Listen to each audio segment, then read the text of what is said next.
งานเฉลิมฉลองเทศกาลปีใหม่ของชาวไทยใหญ่ในจังหวัดเชียงใหม่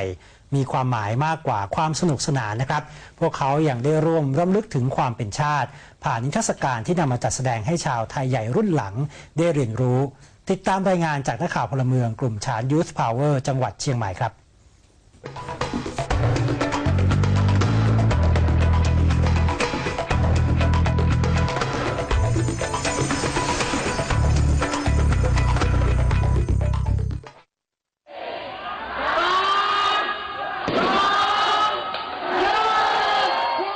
ทุกวันขึ้น1 ค่ำเดือนอ้ายสำหรับชาวไทยใหญ่จะมีความหมายพิเศษเพราะเป็นวันขึ้นปีใหม่ของชนชาติไทยใหญ่พวกเราจะทำบุญและฉลองร่วมกัน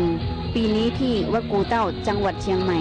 พี่น้องไทยใหญ่ที่ต้องจากรัฐฉานบ้านเกิดในประเทศพม่ามาเป็นแรงงานข้ามชาติอยู่ในเมืองไทยต่างมาร่วมกันจัดงานฉลองปีใหม่ไทยใหญ่กันจำนวนมาก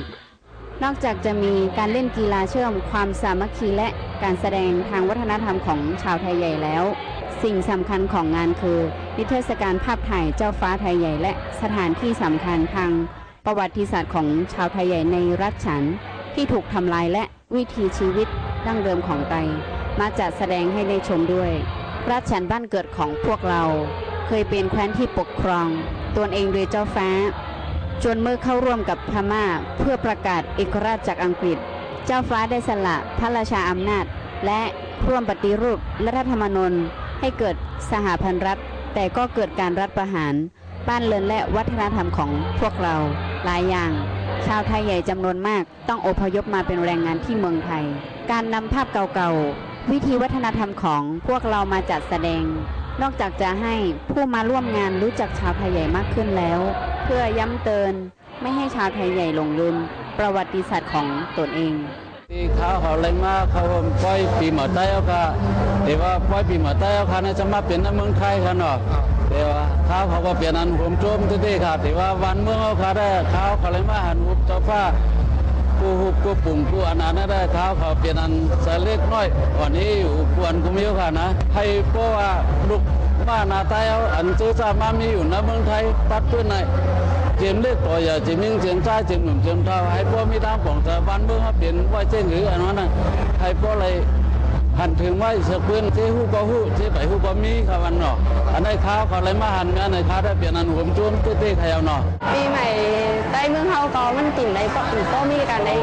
ยอมรับจากมาการถึงได้ทำการเปิดเผยจอปีก่อนได้ที่แต่เมืองไทยในยอมรับได้เปิดเผยมีเวทีอย่างคนใต้เขาสามารถมาตัวปีใหม่ใต้ได้แบบมีความปลอดภัยคนใต้เขามาโฮมก้อยก็แบบมันมีความสุขเหมือนกับผู้สึกว่าตัวเองปลอดภัยเหมือนเมืองเฮาในกล่าวโฮมก้อยโฮมมูอย่างก็แบบบาดระแวงโกอันตรายอย่างนี้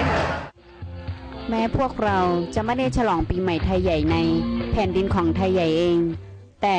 จะยังคงสืบทอดประเพณีของชาวไทยใหญ่ไว้และที่สำคัญจะไม่หลงลืมว่าตัวเองเป็นใครและประวัติศาสตร์ของชาติเราเป็นเช่นไรนักข่าวพลเมืองชาญ Youth Power จังหวัดเชียงใหม่รายงาน